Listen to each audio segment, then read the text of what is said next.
Hello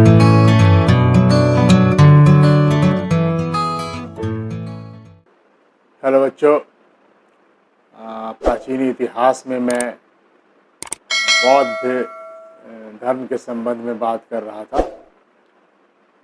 थोड़ी बातें की थी, बाकी शेष जो रह गई थी आज हम उसी को पूरा करते हैं। बौद्ध धर्म के बुद्ध की जीवनी, इन सब की चर्चा तो मैंने कर ली थी। बौद्ध धर्म के सिद्धांत क्या है, उनकी शिक्षाएं क्या है, टीचिंग क्या है, इन सब की बातें अभी करेंगे। फिर बौद्ध धर्म की जो संगतियां हुई, उनमें क्या क्या हुआ, उन सब की चर्चा करेंगे। बौद्ध धर्म के शिक्षाओं के संबंध में देखिए तो बौद्ध धर्म की त्रिरत्न के बारे में पूछे जाते हैं कि त्रिरत्न कौन कौन होते हैं। 3 रत्न बताए गए बौद्ध धर्म में, बुद्ध, धम्म और संघ। ठीक है, बुद्ध जो अपने आप में एक टीचिंग है, उनकी बात की गई। धम्म जो बुद्ध का जो धर्म है, ठीक है, क्योंकि देखिए पाली में जो है धर्म नहीं कहा जाता है, वो र जो है वो म में आधा म में हो जाता है, धम्म। ठीक है, ये पाली का अपनी विशेषता है, तो धम्म उसी को कहते हैं। और संघ जो है, यानी कि जो बौद्ध धर्म का बौद्ध भिक्षुओं के लिए जो संघ बनाया गया, उस संघ में कैसे प्रविष्ट करेंगे, इन सब की बातें वो त्रिरत्न के रूप में इसी को बनाया गया। बुद्ध, धम्म और संघ, याद रखिएगा। जैन धर्म में भी त्रिरत्न है, उसके अलग है, बुद्ध धर्म के त्रिरत्न ये है।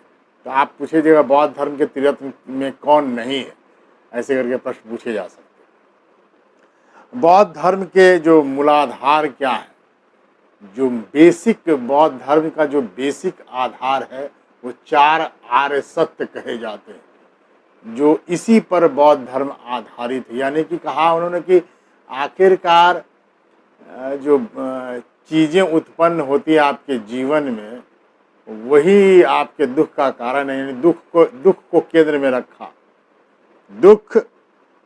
दुख समुदाय, ठीक है, और दुख निरोध और दुख निरोध गामिनी प्रतिपदा, ये 4 चीज बनाई गई। एक तो दुख होगा, फिर दुख समुदाय होगा, फिर उस दुख को निरोध होंगे, रोकने वाले, और उसके बाद क्यूरेटिव मेजर्स होंगे, दुख के निवारण के क्या क्या उपाय, इनके बारे में बात की। तो 4 चीजें, ये 4 आर्य सत्य बताए गए, दुख समुदाय, दुख निरोध और दुख निरोध गामिनी प्रतिपदा, जिसको हम लोग दुख निवारक मार्ग भी कहते हैं। इसको हम लोग दुख निवारक मार्ग जो है, इसके मार्ग सुझाए गए उनके द्वारा। 8 मार्ग सुझाए गए, जिसको अष्टांगिक मार्ग कहा जाता है। तो जो दुख निवारक मार्ग है, उसको अष्टांगिक मार्ग भी कहते हैं। ठीक है, 8 कौन कौन से मार्ग है अभी बताएंगे। तो इसमें जो है दुख के संबंध में कहा गया कि दुख कैसे उत्पन्न होता।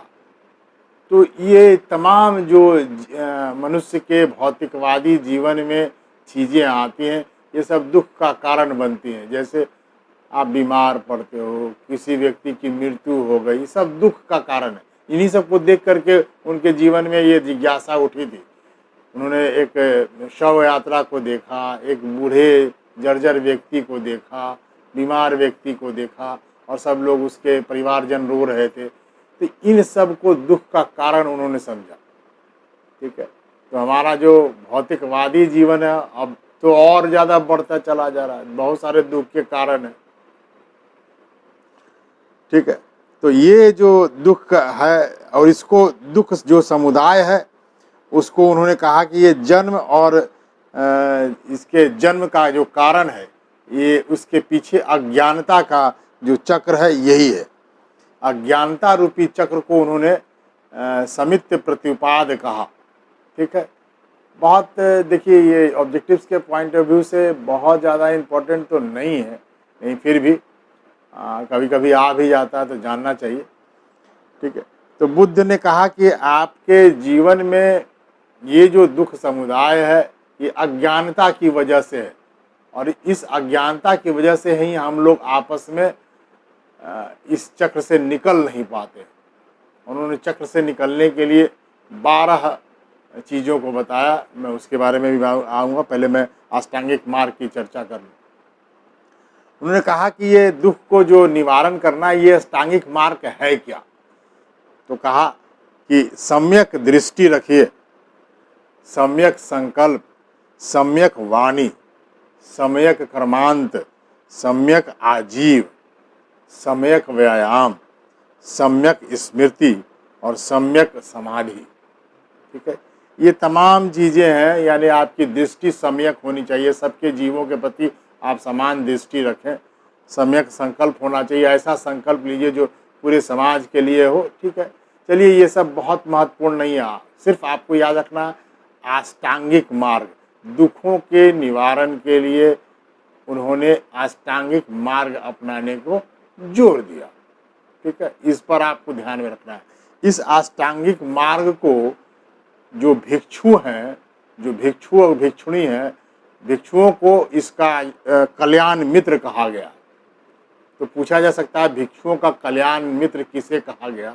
तो अष्टांगिक मार्ग, 8 मार्ग सुझाए गए हैं ताकि आपको इस दुख से छुट्टी मिल सके। ठीक है, बौद्ध धर्म के अनुसार मनुष्य के जीवन का जो परम लक्ष्य है वो क्या होना चाहिए? तो निर्वाण की प्राप्ति। निर्वाण किसको कहते हैं? देखिए ध्यान में रखिएगा, मृत्यु और निर्वाण में अंतर है। मृत्यु के चक्र से निकल जाना निर्वाण कहते हैं। ठीक है, ये आपको वर्तमान जीवन में ही आपको ये निर्वाण प्राप्ति हो सकती है। ठीक है, और जो मृत्यु के बाद निर्वाण की प्राप्ति होती है इसको महापरिनिर्वाण कहते हैं। जैसे बुद्ध को प्राप्ति हुई, जीवन में रहते हुए उन्होंने ज्ञान की प्राप्ति की, ज्ञान की प्राप्ति से उनको इस जीवन में ही निर्वाण की प्राप्ति हो गई, और मृत्यु के बाद वो महापरिनिर्वाण हो गए, यानी जन्म चक्र से, जन्म मृत्यु के चक्र से उनको मुक्ति प्राप्त हो गई। ठीक है, चलिए अपने अपने कॉन्सेप्ट है। बुद्ध भी पुनर्जन्म में विश्वास रखते थे, तभी उनका थॉट्स ऐसा था। ठीक है, कि अगले जन्म होती है, इस जन्म, इस जीवन के, इस मनुष्य के जीवन को उन्होंने कष्टमय माना और कष्ट से मुक्ति प्राप्त हो, ऐसा उन्होंने कहा। ठीक है, वैसे मेरा मानना यहाँ पे बुद्ध से थोड़ा अलग है। ठीक है, मनुष्य का जीवन सबसे सर्वश्रेष्ठ, और इस सर्वश्रेष्ठ कृति अगर कहें तो मनुष्य ही है जीवों में, और इस जीव को सभी के प्रति सम्यक भाव रखना चाहिए, सम्यक दृष्टि रखना चाहिए, और जिसका नहीं है तो वो आप कह सकते हैं कि वो मनुष्य के लायक ही नहीं मेरी दृष्टि में। इसलिए बुद्ध के जो टीचिंग है ये कहता है, ये इस टीचिंग में मानवतावाद ही केंद्रित में है। ध्यान में रखिएगा, सम्यक दृष्टि ही सबसे बड़ी चीज है। सबके प्रति, जो जाति, धर्म, लिंग, वर्ण, सब के प्रति भेदभाव को हटाता है, जो संविधान में आर्टिकल समानता के अधिकार में दिया गया, यही है सम्यक दृष्टि। और सम्यक संकल्प होना चाहिए कि इस चीज को, इस दृष्टि को क्रियान्वित करना कैसे? तो सम्यक संकल्प लेकर के कि मानव मात्र के लिए हमको काम करना, सारे जीव के लिए काम करना, तो ये सम्यक दृष्टि हुई। ठीक है, और सम्यक संकल्प मेरा है कि इसके लिए हम काम करेंगे। ठीक है, इसको बुद्ध ने 10 शील जो है, उन्होंने, शील मतलब आचरण करना, शुद्ध आचरण को शील कहते हैं, जो आप कहें जिसको अनुशीलन कहा गया। 10 शीलों के अनुशीलन को नैतिक जीवन का आधार बनाया।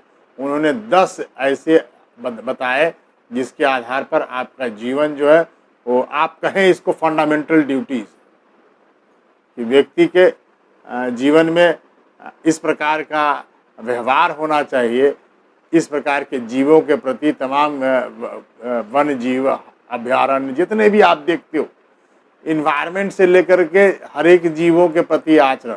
ठीक है, तो ये जो चीज़ें हैं उन्होंने बताया कि ये 10 शील हैं जिसको आप अनुसरण करके एक अपने कर्तव्य निभा सकते हैं। ठीक है, तो फंडामेंटल ड्यूटीज़ जो दिए गए वो इस बुद्धिज़्म के टीचिंग को अगर आप पढ़ेंगे तो आपको दिखाई पड़ेगा ये फंडामेंटल ड्यूटीज़ लगता है कि बुद्ध के ही प्रभाव से इसको शामिल किया गया। ठीक है, इसमें जो मैंने कहा था कि प्रतित्व समुत्पाद जो 12 जो चीज़ें बताई गई, दुख समुदाय का कारण चक्र जो जन्म है और जन्म का कारण अज्ञानता है, जिसको हम लोग 12 जो है प्रतित्व समुत्पाद से ही दूर कर सकते हैं। तो वो 12 क्रम जो है वो क्या बताए गए, प्रतित्व समुत्पाद क्या है, तो 12 जो क्रम बताए गए जिसको द्वादश निदान भी कहते हैं, उसमें 2 भूतकाल से, 2 भविष्यकाल से और बाकी जो 8 बचे हैं वे सभी वर्तमान काल से जुड़े हुए। अब इसमें एग्जाम्शंस में संख्या याद रखिएगा और भविष्यत वाला भी याद रखना, भविष्य काल में कौन कौन से हैं वो पूछे जाते हैं। तो जाति और जरा मरण, जाति और जरा मरण, जरा मतलब शरीर वो मर जाता है, जाति और जरा मरण को भविष्य काल से जोड़ा गया कि आप किस जाति में पैदा होते हो, या आपके इस कर्मों का फल है, तमाम है। इस जाति और जरा मरण मतलब आपके शरीर की काया से जो मुक्ति है मर करके, वो भविष्य काल के लिए दिखाया गया। ठीक है, इस जन्म चक्र से, मृत्यु से चक्र से आपको मुक्ति मिल सकती है जाति और जरा मरण से। ठीक है, तो ये जो चीज़ें हैं जाति और जरा मरण, मतलब ये नहीं कि मनुष्य का जाति, मनुष्य जाति यानी कि आपका जीव से कहा गया, ये नहीं कि ब्राह्मण क्षत्रिय वैश्य शूद्र समझ लीजिएगा। जाति का मतलब यहाँ पर वहाँ है कि आप किस जीव में पैदा होते हो, इसकी बातें हैं। जैसे अब है ना कि तुम्हारा कर्म खराब हुआ, अगला जन्म में तुम ये बनोगे, फलाना बनोगे, ठिकाना बनोगे। ठीक है, बहुत सारा कहा गया, हम लोग ब्राह्मण धर्म में भी बहुत सारी बातें। ठीक है, मैं तो विश्वास नहीं करता इन सब चीज़ों को। ठीक है, वर्तमान जो है यही सुधर जाए, भविष्य की चिंता कौन करे। कौन सा जीव जो है पैदा होंगे, क्या होंगे, ये जन्म जो है कल्याणार्थ हो जाए, यही बहुत है। ठीक है, अविद्या और संस्कार, ठीक है, आपका मानना हो सकता है, ये मैं किसी के व्यक्तिगत में नहीं जाता, लेकिन मैं बुद्ध को बहुत एडमायर करता हूँ, लेकिन कुछ चीज़ें हैं बुद्ध में भी और उनके अंदर में भी रहा होगा, चूँकि वो क्षत्रिय धर्म से आते थे, उनमें भी ब्राह्मण धर्म का चूँकि उस समय वर्चस्व था, प्रभाव कुछ रहा होगा जिससे उन्होंने इस चीज़ को ग्रहण किया। ठीक है, अविद्या और संस्कार ये भूतकाल से। ठीक है, विज्ञान, नाम रूप, स्पर्श, तृष्णा, वेदना, षडायतन, भव, उपादान, ये सब वर्तमान काल से संबंधित है। बहुत ज़्यादा जाने की ज़रूरत नहीं है, ये सब फिलॉसफी का चीज़ है, हिस्ट्री में भी फिलॉसफी का चीज़ है। ये फिलॉसफिकल जो फिलॉसफी के छात्र हैं उनके लिए इम्पोर्टेंट बनता है ये सब की व्याख्या। बौद्ध धर्म अगर आप देखें, भले ही बौद्ध धर्म का उत्पत्ति जो है ब्राह्मणवाद की प्रतिक्रिया स्वरूप उत्पन्न हुआ, लेकिन ये बौद्ध धर्म में ये जो चीज़ें हैं वो अनिश्वरवाद, उन्होंने ईश्वर को के जो रूप है और उस समय अवतारवाद है, इन सब को उन्होंने नकारा। ठीक है, इन सब को उन्होंने नकारा। उन्होंने कहें आप मूलतः जो है ये अनिश्वरवादी हैं।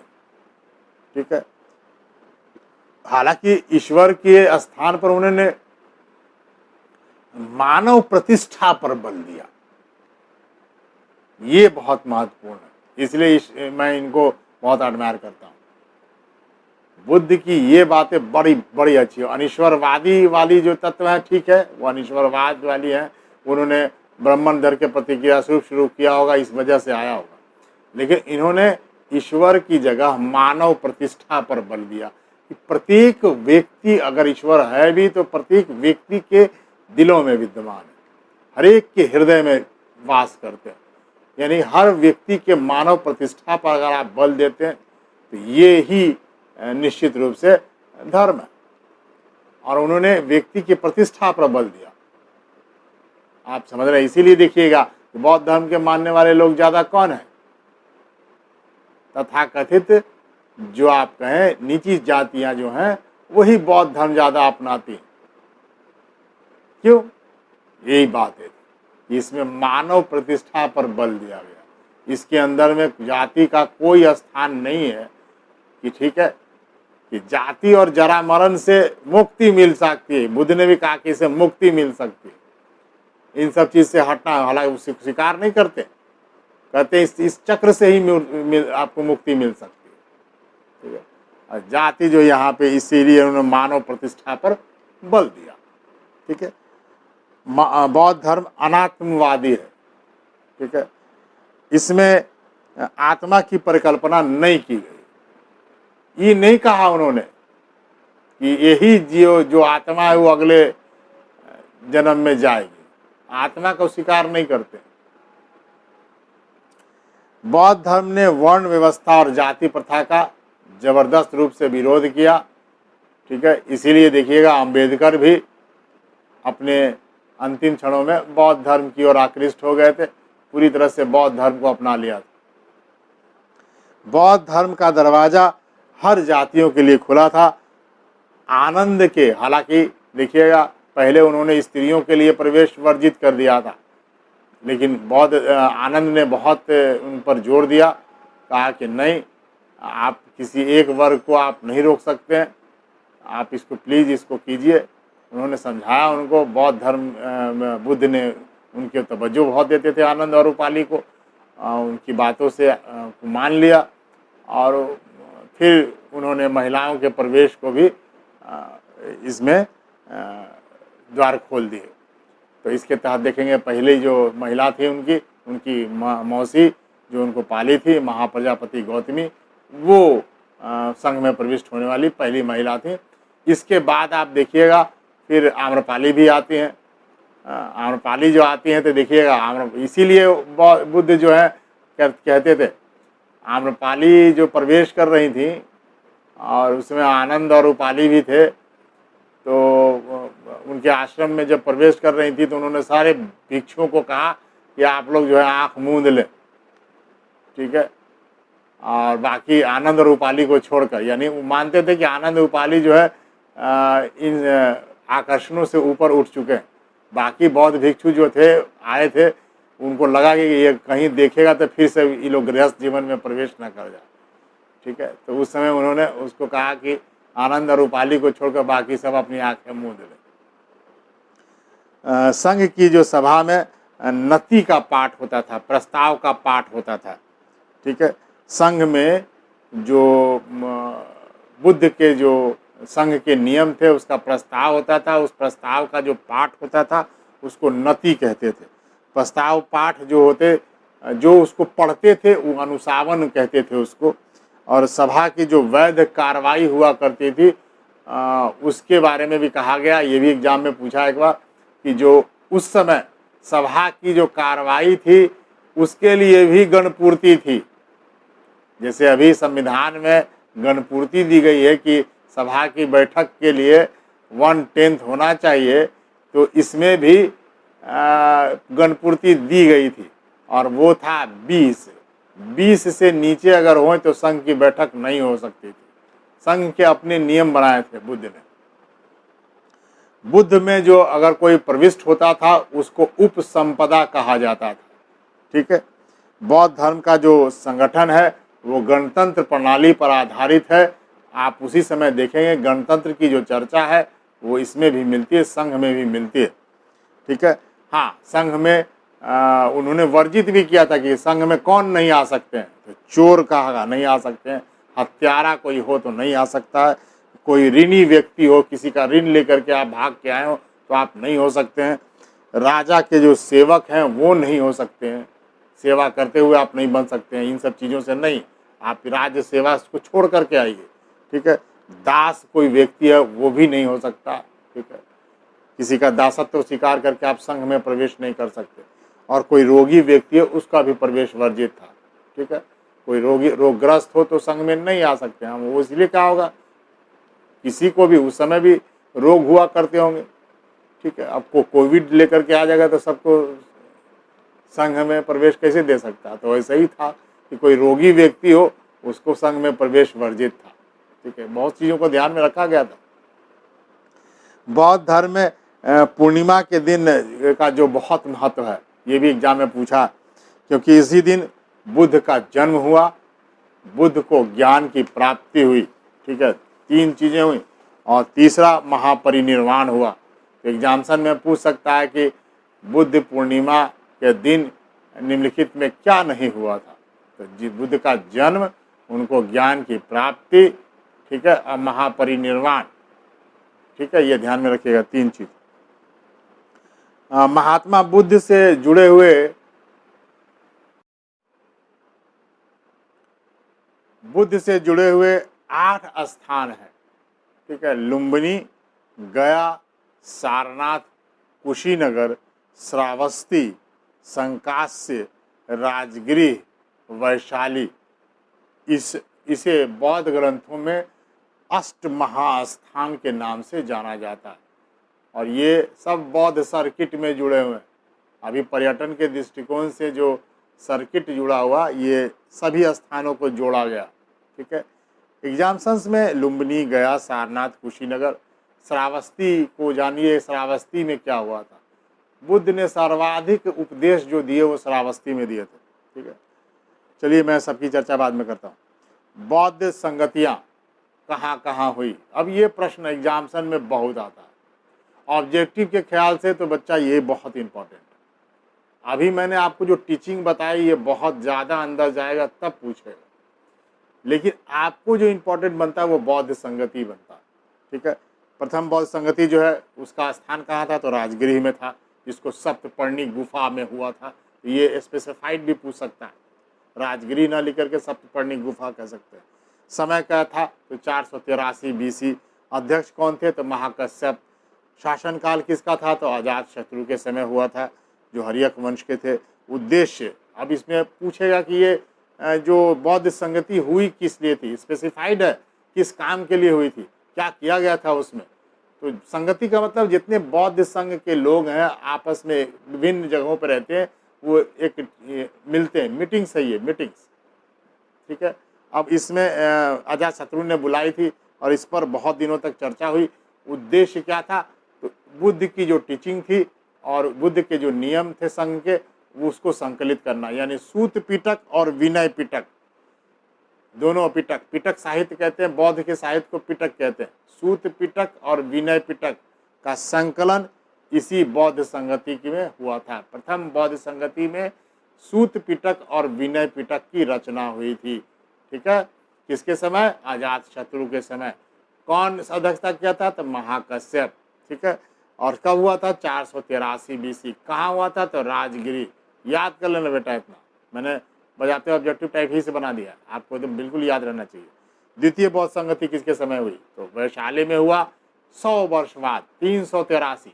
483 में प्रथम बौद्ध संगति, 383 में द्वितीय बौद्ध संगति। कौन किया?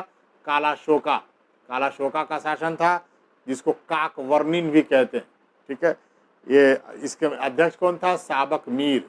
ठीक है, उद्देश्य क्या था? तो देखिए यहाँ पे उद्देश्य ये कि इसमें जब टीचिंग में सब लोग मिले, मतभेद बहुत उत्पन्न हो गया था बौद्ध धर्म में इसके पहले, इसीलिए बुलाया गया। और वहाँ पर जब संघ की बैठक हुई तो इसमें भी बहुत मतभेद उभर करके आ गया और इसी समय 2 विंग बंटना शुरू हो गया। एक जो था बौद्ध धर्म में अस्थाविर और दूसरा महासंघिक, ये 2 भागों में बंटना शुरू हो गया। यही आगे चल करके अस्थाविर जो है वो हीनयान बन जाता है और महासंघिक जो है महायान बन जाता है। तो ये जो अस्थाविर और महासंघिक ये दोनों बने किसमें? सेकेंड में। ठीक है, दूसरे में। अब हम आते हैं तीसरे पे। तीसरी जो बौद्ध संगति हुई, इसका जो स्थान था वो पाटलिपुत्रा था और समय 251 BC। अध्यक्ष मोगलीपुत्तिस और शासनकाल अशोक के पीरियड में हुआ था, मौर्य वंश के पीरियड में हुआ था, पाटलिपुत्र में हुआ था। उद्देश्य अभिधम पिटक का संकलन। ठीक है, पहला वाले में सूत पिटक और विनय पिटक का संकलन, और अभिधम पिटक तीसरा पिटक, 3 ही पिटक हुए हैं। तीसरा पिटक जो है वो अभिधम पिटक की रचना तीसरी बौद्ध संगति में हुआ। तीसरा है सबसे लास्ट वन है अभिधम, और अभिधम पिटक की रचना तीसरे में हुई। अब आइए चतुर्थ में। चतुर्थ जो है इसका जो कश्मीर में हुआ, कश्मीर का कहाँ, कुंडलवन में हुआ। किसके शासनकाल में, तो कनिष्क के शासनकाल में, ठीक है। कुषाण वंश के थे। कब हुआ, तो प्रथम शताब्दी ईसा में, ठीक है, यानी फर्स्ट सेंचुरी एडी में। अध्यक्ष कौन थे, तो वसुमित्र और अश्वघोष। वसुमित्रा जो थे वो अध्यक्ष थे और अश्वघोष थे उपाध्यक्ष थे, ठीक है। उद्देश्य इसी में कहें जो मैंने आपको कहा था कि जो स्थवर और महासंघिक थे जो सेकेंड में, या इसमें आते आते स्पष्ट विभाजन हो जाता है, हीनयान और महायान के बीच में बढ़ जाता है। हीनयाना क्या था, महायान का था। देखिए, जो बुद्ध के भिक्षुओं के लिए बहुत कठिन प्रक्रिया दी गई है, तो जो भिक्षु होते थे उनके लिए अलग व्यवस्था की गई है संघ में प्रवेश करने की, और जो गृहस्थ जीवन में रह करके प्रवेश करते थे उनके लिए अलग व्यवस्था दी गई, ठीक है। तो अभी भी है। तो इसमें जो बौद्ध भिक्षु के लिए होते थे वो लोग अपने को बहुत मानते थे कि नहीं, इसमें कोई परिवर्तन नहीं होना चाहिए, और जो थोड़े उदार लेकर के और बुद्ध को अप्रसार हो जाए, और चूंकि हीनयान के जरिए आप बहुत ज़्यादा बुद्ध धर्म का प्रचार नहीं कर सकते, यानी कि कुछ सांसारिक जीवन कोई छोड़ करके आएगा तभी ना हीनयान को ग्रहण करेगा। हीनयान, यान का मतलब वो नाव जिसमें कम ही लोग सवार हो सकते हैं, तो हीनयान है। महायान ऐसा बनाया जिसमें सब लोग समाविष्ट हो सकते हैं, यानी गृहस्थ जीवन के लोग भी इसमें समाविष्ट हो सकते हैं, ठीक है। उदार था, आप गृहस्थ जीवन में रहते हुए शादी और शुदा और बाल बच्चा के साथ भी आप बौद्ध धर्म को अपना सकते हैं। हीनयान वाले ऐसा नहीं कहते हैं, गृहस्थ जीवन को छोड़ करके आइए और संघ में प्रविष्ट कीजिए, बाल एक एक उखाड़ा जाता है, उसमें कठिन प्रक्रिया बनाने की, ठीक है, बनने में बड़ा कठिनाई है, तो वो हीनयाना है। महायान कहता है कि आप हम लोग बौद्ध धर्म ग्रहण कर सकते हैं, तो महायान होते हुए इसमें इसको महायानी कहते हैं, ठीक है। अब बौद्ध धर्म का योगदान क्या है, ठीक है, क्या योगदान रहा पूछा जा सकता है। तो दर्शन के क्षेत्र में बहुत योगदान है। भारतीय दर्शन में जो तर्क शास्त्र है, अगर आप कहें उसकी प्रगति अगर मानेंगे, तो देखिए बौद्ध धर्म में तर्कवाद जो है ये पैदा करते हैं, और इसको देख करके फिर हम लोग अपने हिंदू धर्म में भी तर्कवाद को पैदा करते हैं, उपनिषद साहित्य और तमाम चीज़ें लिखते हैं। तो ये बौद्ध धर्म की प्रवृत्ति के आने से हुआ। बौद्ध धर्म में जो है शून्यवाद और विज्ञानवाद का जो है दर्शन, उसके कारण जो है शंकराचार्य जो है वो आते हैं। वही शंकराचार्य फिर हिंदू धर्म में भी तमाम लेकर के आते हैं। तो ये जो उन्होंने पैदा किया शंकराचार्य के ऊपर जो प्रभाव है वो बौद्ध दर्शन का ही प्रभाव है। उन्होंने बौद्ध धर्म से ही ये तर्कवाद लिया, इसीलिए कहते हैं। इसीलिए ये भी पूछा जाता है एग्जाम्सन में, शंकराचार्य को प्रच्छन्न बौद्ध कहते हैं, छिपा हुआ उनके अंदर में बौद्ध है। यानी बौद्ध का जो दर्शन है चक्र, जो शून्यवाद है, माध्यमिक करिका कहते हैं, शून्यवाद उन्होंने कहाँ से लिया, ठीक है, तो ये यहीं से लिया, शून्यवाद को यहीं से लिया। विज्ञानवाद है, ठीक है, इसी को विज्ञानवाद भी कहते हैं। शून्यवाद और विज्ञानवाद, ये दोनों चीज़ें जो शंकराचार्य के फिलॉसफी में दिखाई पड़ता है वो बुद्ध धर्म से ही लिया गया दिखाई पड़ता है। तो ये बौद्ध धर्म का योगदान हुआ। अगर आप पूछे कि हिंदू धर्म पर क्या योगदान है बौद्ध धर्म का, तो ये हम लोगों ने लिया है, ठीक है। बौद्ध धर्म का जो सर्वाधिक महत्वपूर्ण देन है वो भारतीय कला और स्थापत्य के विकास में रही, ठीक है। सांची, भरहुत, अमरावती, अशोक के स्तंभ, ठीक है, कार्ले की बौद्ध गुफा, अजंता, एलोरा, बाघ और बराबर की गुफाएं, ये सब बौद्ध स्थापत्य कला का श्रेष्ठतम नमूना है जो कि उन्होंने दिया, और उससे हम लोग आज स्थापत्य के क्षेत्र में और समृद्ध हुए, ठीक है। अब हम आते हैं बौद्ध साहित्य पे, जिसकी बात हमने की थी, सूत पिटक, विनय पिटक और अभिधम पिटक की। जल्दी जल्दी चर्चा करते हैं। देखिए, सूत पिटक जो है इसका संकलन प्रथम बौद्ध संगति में की गई थी। इसमें बुद्ध के प्रवचनों को संकलित किया गया, इसमें संग्रहित किया गया। बुद्ध के जो पूर्व जन्म की बातें हैं, बुद्ध के पूर्व जन्म की बातें कहाँ लिखी गई हैं? जातक कथाओं में, ये इंपॉर्टेंट है, याद रखिएगा, बुद्ध के पूर्व जन्म की कथाएं जातक कथा में लिखी गई है। जातक कथा में पशु पक्षियों और इन सब के माध्यम से टीचिंग बताई गई है, बुद्ध के पूर्व जन्म के बारे में बात की गई है। ठीक है, इसे बुद्ध बौद्ध धर्म का इसको इंसाइक्लोपीडिया भी कहते हैं। ठीक है, सुत्त पिटक को। अब आए दूसरे पे, विनय पिटक। इसका जो संकलन है प्रथम बौद्ध संगति में ही हुआ। इसमें बौद्ध संघ के नियम का उल्लेख, मैंने पहले भी बताया था, बौद्ध संघ के नियम विनय पिटक में दिए गए। और अभिधम पिटक जिसको थर्ड बुद्धिस्ट काउंसिल में संकलित किया गया, इसमें बौद्ध दर्शन का संकलन है, फिलॉसफी है इसमें। ठीक है, तो तीनों आपको समझ में आ गया। सूत पिटक में क्या है, उपदेश। विनय पिटक में क्या है, संघ के नियम। और अभिधम पिटक में क्या है, बौद्ध धर्म का दर्शन, फिलॉसफी। ठीक है, जो पिटक साहित्य हैं वो किस में लिखे गए हैं, सारे पाली भाषा में लिखे गए हैं। ठीक है, ध्यान में रखिएगा, पाली में बौद्ध साहित्य लिखे गए हैं। ठीक है, उसमें म संयुक्त करके लिखने की प्रवृत्ति है, इसलिए हम लोग धम्म बोलते हैं, धर्म नहीं बोल के धम्म बोलते हैं। र उसमें समाप्त हो जाता है, उसके जगह म संयुक्त हो जाता है। कर्म नहीं बोलते हैं, कम बोलते हैं। ठीक है, अब मैंने बताया था आपको कि दो भागों में हम लोग बांट देते हैं। चतुर्थ बौद्ध संगति में बौद्ध धर्म जो है दो भागों में बटा, हीनयाना और महायान। हीनयानी जो थे रूढ़िवादी थे, वो महात्मा बुद्ध को एक महापुरुष मानते थे। ठीक है, बुद्ध को की पूजा जो है भगवान के रूप में नहीं करते थे। वे ध्यान में रखिएगा, वो केवल महापुरुष तक ही मानते हैं। हीनयान वाले ईश्वर की तरह बुद्ध को नहीं पूजते थे, उनकी मूर्ति पूजा नहीं करते थे। ठीक है, ध्यान में रखिएगा, अभी भी नहीं। भक्ति में जो है वो विश्वास नहीं रखते थे, कहते थे वो महापुरुष है और महापुरुष के रूप में ही उनको मानता रहा है हीनयान। ठीक है, हीनयान का जो संप्रदाय है वो श्रीलंका, बर्मा और जावा आदि देश में प्रचलित हुआ, लेकिन इसका प्रचार उतना नहीं होता जितना कि महायान का होता है। महायान कठोर और परंपरागत नियमों में परिवर्तन करने के लिए जाने जाते हैं। ये मूर्ति पूजा के समर्थक थे, इन्होंने ईश्वर के रूप में बुद्ध को माना है। ठीक है, ये आत्मा और पुनर्जन्म में विश्वास करते हैं कि बुद्ध आगे भी पैदा होंगे, ऐसा मानते हैं। यहाँ पे ये देखिएगा, महायानी वाले जो लोग हैं वो हिंदू धर्म से प्रभावित। ठीक है, वो हिंदू धर्म में अवतारवाद की कल्पना की गई है, यहाँ भी बुद्ध के अवतार की कल्पना कर दी गई कि भविष्य में भी बुद्ध पैदा होंगे। और एग्जाम्पल में क्या पूछा था, भावी बुद्ध को क्या कहते हैं, मैत्रेय कहते हैं। याद रखिएगा, एग्जाम्पल में पूछता है मैत्रेय। ठीक है, कभी म्यूजियम घूमने जाओ, मैं हमेशा कहता हूँ कभी म्यूजियम में चले जाइए, जहाँ भी बुद्ध के रखे हैं उन सब म्यूजियम में आप घूमिए।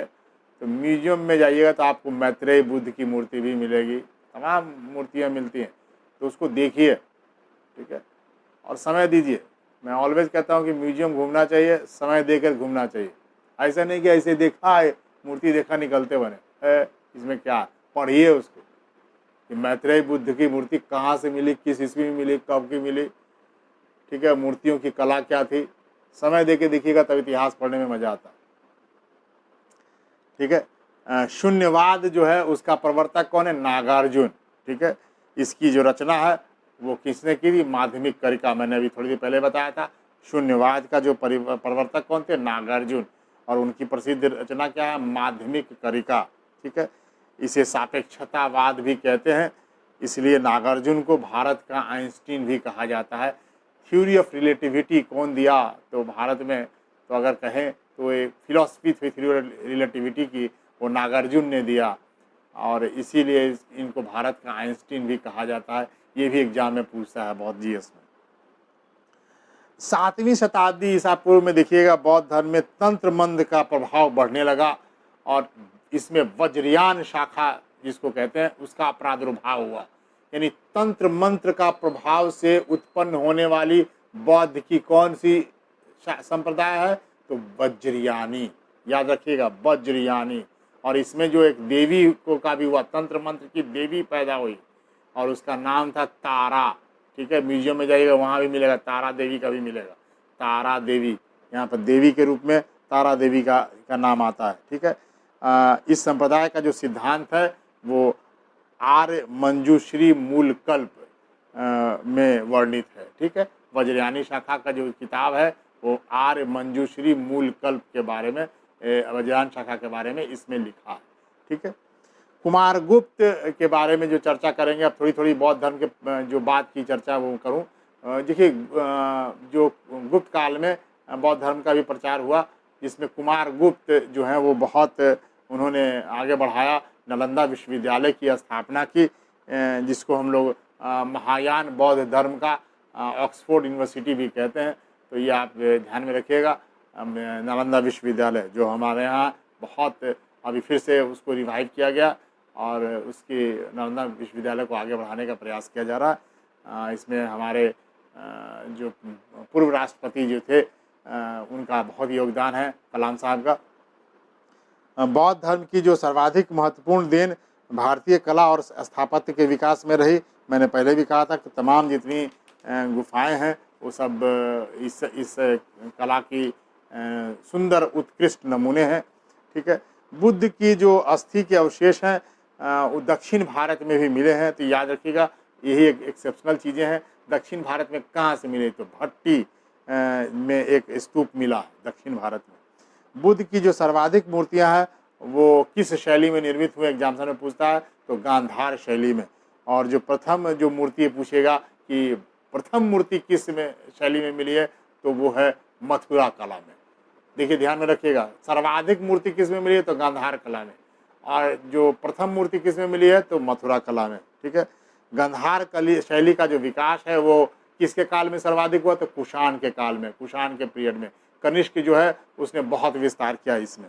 ठीक है, अब बुद्ध का जो इसमें जो आप देखेंगे गांधार शैली में, उसमें क्या है तो बुद्ध का जो मुख है वो अपोलो देवता, रोम को जो देवता है अपोलो, उससे मिलती जुलती है, रखी गई है। बुद्ध का जो परिधान है ये सब गांधार कला से रिलेटेड है। कुषाणों ने इसको लिया है, उन्होंने रोमन टोगा जैसा पहनाया है, ऊपर से नीचे एक गाउन जैसा बना, उसको टोगा कहते हैं। बुद्ध को पहना हुआ दिखाया गया है। इस शैली में निर्मित जो मूर्तियां हैं वो हद्दा और जौलियान से मिली हैं। हद्दा और जौलियान की जो मूर्तियां हैं बुद्ध की, वो गांधार शैली में निर्मित है। बुद्ध के जो बोधिसत्व हैं उनकी मूर्तियां भी मिली हैं, जैसे मैंने बताया था मैत्रेय की बुद्ध की मूर्ति मिली है। गांधार शैली की जो उत्पत्ति है उसका श्रेय कहाँ से जाता है तो आप एशिया माइनर, ईरान से जाता है। ठीक है, हेलेनिस्टिक जो कला है वो इससे प्रभावित दिखाई पड़ती है। गांधार कला के अंतर्गत बुद्ध की जो धम्म चक्र मुद्रा वाली मूर्ति है, ध्यान मुद्रा वाली मूर्ति है, जो आंखें मूंद करके ध्यान लगाए हैं, इस तरह की मूर्तियों का निर्माण किया गया है। मथुरा कला जो मूर्ति है उसमें आध्यात्मिकता और भावुकता की प्रधानता है। ठीक है, थोड़ी जो मथुरा कला है वो थोड़े आदर्शवादी मानी जाती है और गांधार कला में यथार्थवादी मानी जाती है। ये भी आप पूछा जा सकता है कि किस शैली की जो मूर्तियां हैं वो यथार्थवादी हैं। तो यथार्थ में गांधार शैली है और आदर्शवादी है वो है मथुरा शैली। ठीक है, ये बुद्ध की जो सर्वाधिक एक बड़ी मूर्ति जो है वो अफ़गानिस्तान में भी मिली है, बमियान में। तो ये कुछ चीज़ें हैं जो बौद्ध धर्म की संबंधित बातें हैं जो एग्जाम्पल्स के पॉइंट ऑफ व्यू से इम्पोर्टेंट थी। मैंने जो बताया उसमें सर्वाधिक इम्पोर्टेंट जो है आप लोगों से जो पूछा जाता है वो बुद्ध की टीचिंग वगैरह से, बुद्ध के जो जीवनी है उससे ज़्यादा प्रश्न पूछे जाते हैं। बौद्ध संगति से प्रश्न पूछे जाते हैं। फिलॉसफी की जहाँ तक बात है, आप एक रीडिंग सुन लीजिए, दिमाग में रख लीजिए। कभी कभी पूछा जा सकता है कि प्रतीत समुत्पाद जो है या अष्टांगिक मार्ग जो है बुद्ध के, वो किस धर्म से रिलेटेड है। ऐसे प्रश्न आ सकते हैं, तो ध्यान में रखिएगा। बता दिया आप लोग को, समग्रता में जानकारी रहनी चाहिए थोड़ी बहुत। तो ये मैं आज बुद्ध धर्म को समाप्त करता हूँ। मैं अगले सेगमेंट में जैन धर्म लेकर के आऊँगा। चलिए, धन्यवाद आपका।